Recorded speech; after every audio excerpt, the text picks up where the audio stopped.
төр өмчтэй байх уугүй гэдэг асуудал их чухал байна.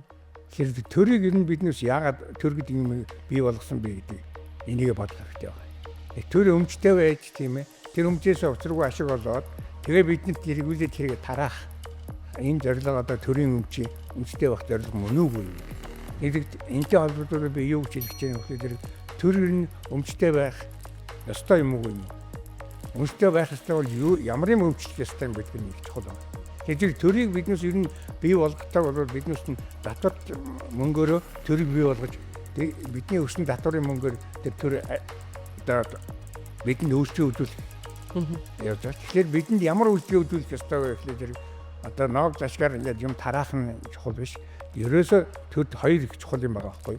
Нэгдүгээр юу гэхээр төр биднээсийн одоо хамтын ажиллагаанд тийм ээ хэрэгтэй мөртлөө бид нар өөрсдөө одоо тэрийг хийж чадахгүй байгаа тийм юмыг л хийх гэдэг байгаа байхгүй.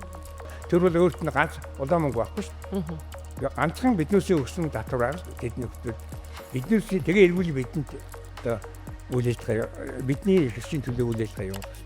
Гэхдээ үйл ажиллагааны өглөөдөр бидэнтэй өрсөлдөх болохгүй.